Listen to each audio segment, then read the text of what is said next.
Hello welcome વિદ્યાર્થી મિત્રો. તો તમારું બધાનું ખૂબ ખૂબ સ્વાગત છે આપણી ડેલી ડીકોડ સિરીઝની અંદર. તો ડેલી ડીકોડ સિરીઝની અંદર આપણે ફરી પાછા નવો ક્વેશ્ચન લઈને આવી ગયા છીએ. તો ક્વેશ્ચન સોલ્વ કરીએ, આપણે ફરી પાછો ડીકોડ કરીએ. DPSP directive principal of state policy. DPSP બાબતે નીચેનામાંથી કયું અથવા તો કયા વિધાનો સાચું નથી? નીચેનામાંથી કયું વિધાનો સાચું કે સાચા નથી? નાઉ સ્ટેટમેન્ટ જોઈ લ્યો. બંધારણના ભાગ IV. હવે હું કહીશ નહીં કયો ભાગ, કારણ કે રોમન છે, તમારે ખ્યાલ રાખવાનો છે, કારણ કે આ ટાઈપના ક્વેશ્ચન હમણાં પૂછાઈ ગયા. બરોબર, આપણને રોમન વર્ડમાં તે કમસે કમ 25 સુધી જે આપણા 22 ભાગ છે અને પેટા સેટ 25, તો તમને ખ્યાલ હોવો જોઈએ. તે અનુચ્છેદ 36 થી 51 માં આવે છે. ડીપીએસપી નો સ્ત્રોત કેનેડા છે અને ડીપીએસપી ન્યાયિક નથી. ચલો હવે જોઈએ. આમાં તમારી પાસે ઓપ્શન છે ફક્ત પહેલું, ફક્ત ત્રીજું, ચોથું, ફક્ત ત્રીજું અને પહેલું, ત્રીજું અને ચોથું. તો હવે તમારો ટાઈમર અહીંયા સ્ટાર્ટ થઈ ગયું છે. 10 સેકન્ડ છે, તમારે 10 સેકન્ડ ની અંદર આન્સર આપવાનો છે. પછી આપણે આ ક્વેશ્ચનને ડીકોડ કરીએ સારી રીતે કે આ ક્વેશ્ચનનો જવાબ શું આવશે. અને આ રીતના આપણે ક્વેશ્ચન લઈને આવતા રહેશું અને તમારો પ્રતિસાદ છે એ તમે આપતા રહેજો, શેર કરતા રહેજો, કોમેન્ટ કરતા રહેજો. ચલો જોઈએ. તો પેલા ડાયરેક્ટ હું હવે આન્સર નથી આપી દેતો, નતર ઘણા ફટ કરતા કોમેન્ટ કરી નાખતા હતા.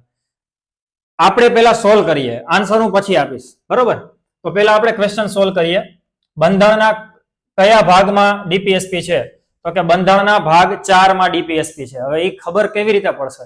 તો તમને પેલા એ ખબર હોવી જોઈએ કે IV એટલે 4 થાય રોમન, કારણ કે V નો મતલબ 5 થાય, એની આગળ I લગાડી દેશો એટલે 4 થઈ જશે. આ રીતના ઘણી બધી વખત ક્વેશ્ચન પૂછાઈ જતા હોય છે. એક્ઝામ્પલ તરીકે ઘણી બધી વખત આ રીતના પૂછાઈ જાય, IX અને A લખ્યું હોય, કન્ફ્યુઝ થઈ જાય સર આવો રોમન વર્ડ કઈ રીતે?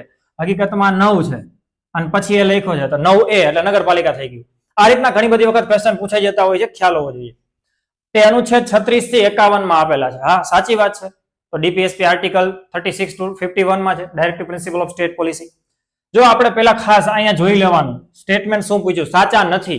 એટલે આપણે છે ને આ રીતના જયારે ક્વેશ્ચન સોલ્વ કરતા હોય ને ત્યારે અહીંયા આપણે સાચું કરતું જવાનું અને પછી એ ધ્યાન રાખવાનું કે શું પૂછ્યું છે. તો કે જ્યાં આવું મેચ થાય ને એ આપણો આન્સર હોવો જોઈએ, જેથી કન્ફ્યુઝ ન થાય. ઘણી વાર યોગ્ય ને અયોગ્ય, સાચું ને ખોટું ને એમાં કન્ફ્યુઝન થઈ જાય. ડીપીએસપી નો સ્ત્રોત કેનેડા છે, તો અહીંયા આમ ચોકડી મારી દો. નથી, કેનેડા નથી, આયર્લેન્ડ માંથી છે. હા, મૂળ સ્ત્રોત પાછો તમને પૂછે તો 1935 ગવર્મેન્ટ ઓફ ઇન્ડિયા, કારણ કે ઇન્સ્ટ્રુમેન્ટ ઓફ એક્સેશન જે છે, સોરી ઇન્સ્ટ્રુમેન્ટ ઓફ ઇન્સ્ટ્રક્શન છે એમાંથી લેવામાં આવેલું છે. તો ઇન્સ્ટ્રુમેન્ટ ઓફ ઇન્સ્ટ્રક્શન 1935, પણ દેશ તરીકે પૂછે તો આયર્લેન્ડ. અને ડીપીએસપી ન્યાયિક નથી.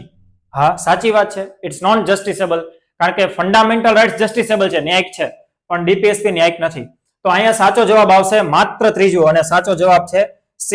તો આપણો સાચો જવાબ છે એ C આવે છે, ફક્ત ત્રીજું. તો આઈ હોપ કે તમારો બધાનો આન્સર સાચો પડ્યો હશે. Thanks all of you. જય હિન્દ, જય ભારત.